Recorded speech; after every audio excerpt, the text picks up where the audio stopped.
ngersane sang Agarudaken. Yen pancen kowe ora gelem sumingkir saka papan iki, kepeksa kowe bal singkirake. Ayo, singkir. Orang aja. Wah.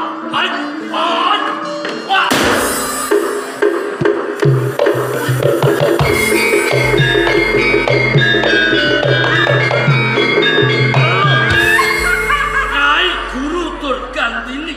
Bener pancen aku.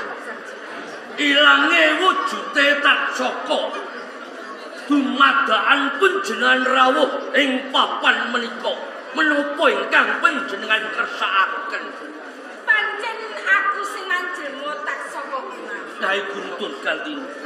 Kok ngantos panjenengan manjelma kados dening wujudipun tak saka. Menapa ingkang panjenengan kersakaken? Pisan jiwa. Yo kene kowe nganti tekono giri lumut kene. Apa sedya lan kekarpanmu iso? Nyai Guru Durgandini. Menapa sebabipun saben dinten kula mung tansah teteki nyuwun wonten ngersanipun Gusti Sang Agarudaken. Jalaran Nyai. Estunipun kula kepengin dados tiyang jaduk, dados tiyang sekti Nyai. Yen pancene kaya ngono karepmu, aku sing sagun dadekake kowe wong sing jaduk. Menapa saestu?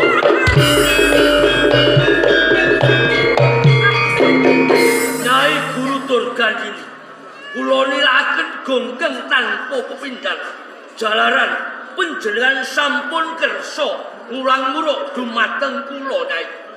Nanging aku duweni pamundhut pisan. Lajeng menapa ingkang dados pamundutan panjenengan Nyai? Aku mengko sagon dadekake kowe wong sing jaduk, wong sing sekti, ora ana pawang sing bakal nanding marang kowe. Matur sembah nuwun. Nanging aku duweni pamundhut, kowe kudu sagung ngladeni kelawan aku wis. Pripun?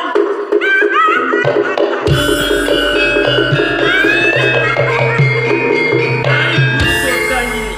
Oh, piye? Panjenengan ampun gocek, panjenengan ampun guyon. Kula niki tasih waras, kula tasih jangkep.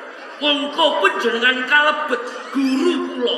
Menapa inggih patut menawi kula ladosi dumateng panjenengan. Aku ora gojek pisan jiwa. Pancen aku kepen banget kok ladeni. Nyai Guru Durgandini. Kula niki kuwatos sanget. Menawi ing mangkenipun kula lados dumateng panjenengan. Kula niki kuwatir nek kuwalat.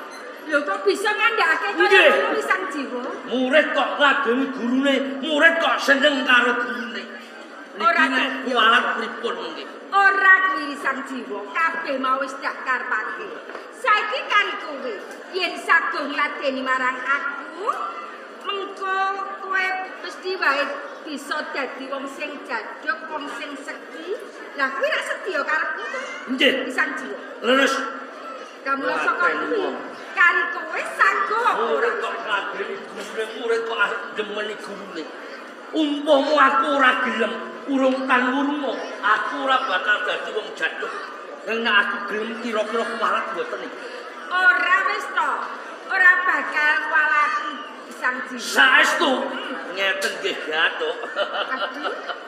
Nyai Guru Durgandini. Oh, piye wis Panjenengan ampun kuwatos. Kula badhe lados dumateng panjenengan Nyai. matur nuwun pisan jiwa.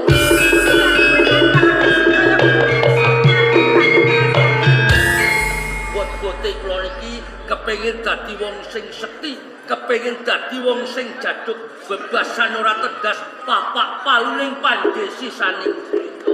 Yen pancene bener-bener kowe tresna karang aku kepengin bukti. Mergo aku kuwatir yen anggonmu tresnane marang aku ya apa lain. Nyai panjenengan ampun kuwatos. Lair batin kula tresna dumateng panjenengan Nyai. Pisan jiwa. Nggih. Bareng kowe ngandhakake kaya ngono. Rumangsa marep banget rasane ati. Rumangsa seneng kaya-kaya swarga donya rasane ati. Nyai Guru Durgandini. Ing kula nuwun kanthi sanget. Sasampunipun ing mangkenipun kula latos dumateng panjenengan. Ampun ngantos panjenengan blenjan-janji. Ora, aku ora bakal ingkar janji. Wis to, kula bae sawet.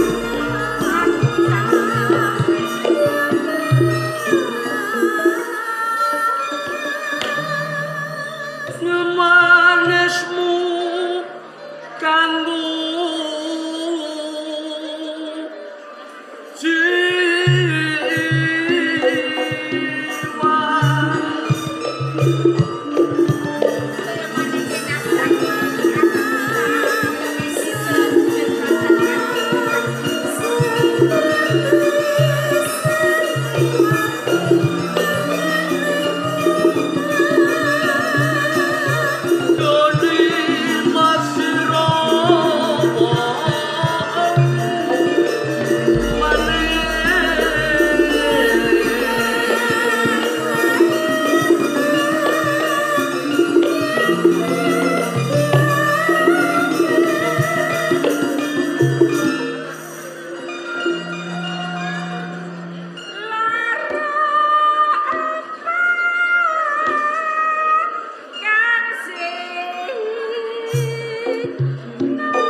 Panjenengan iki sampun sepuh.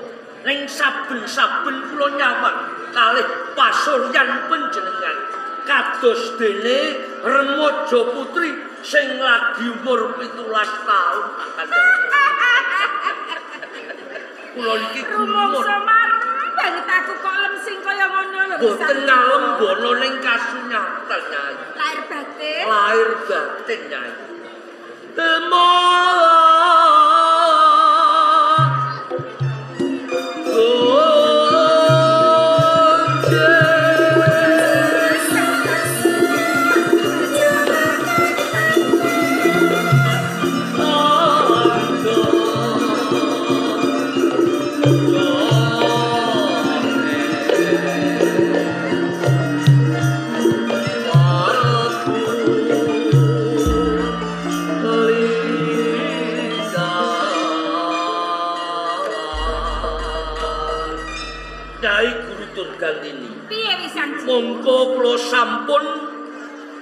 ladosi dumateng panjenengan pramila kanthi nika Nyai.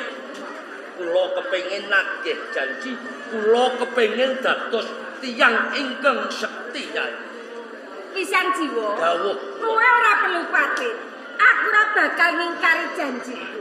Mula saka kuwi, kowe bakal tak paringi wujud sesupe Krambang. Kula supe ki tampan ana pisan jiwa. Matur sembah nuwun Nyai.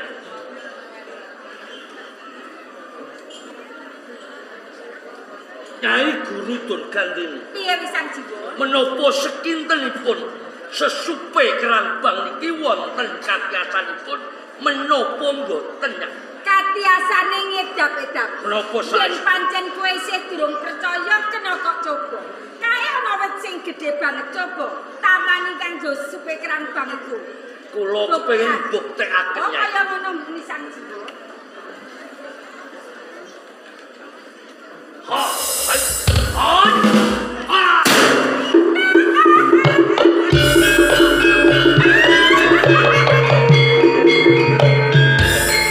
Nyai Guru Durgandini. Oh, piye pisan jiwa? Kula gumun sanget mongko wujude kados dening sesupe. Bener? Nanging wonten katiasanipun Nyai. Apa maneh yen kok tamake karo jalma? Niki wujude ingkang gedhe. Lah saka kuwi pisan jiwa. Nggih, kula pitados dumateng panjenengan Nyai. Nanging aku mitungkas kelawan kowe. Pitungkas menapa Nyai? Sakwise kowe tak paringi wujud sesupe Krambang, sak suwene 40 dina kowe ora kena gepok senggol karo wong wadon sak liyane bojomu. Teni wong. Kula mboten dipun keparengaken Bener? depok senggol kalih bocah wadon Kowe bener. sak liyane bojone kula. Pisan jiwa. Yen pancen kowe nglanggar pitungkasku iku, awakmu bakal atos ketepok. Nyai Guru Durgandini. Piye pisan jiwa? Panjenengan ampun watos menapa ingkang dados pitungkas panjenengan ing mangkenipun badhe kula estoaken Nyai. Lan sepisan maneh aku migas kawan kowe pisan jiwa. Kok kathah Yen sak wanci-wanci aku butuhake, aku kepengin carmas karo kawan kowe, kowe kudu sagong lateni pisan jiwa. Ngaten. Ampun watos menawi ing mangkenipun panjenengan pengin kula ladosi, kula badhe ngladosi dumateng panjenengan Nyai. Oh, kaya ngono. Yen kaya ngono wis matur nuwun banget sirang-sirangan Ngaten. pisan jiwa njal. Ingkang atos-atos Nyai.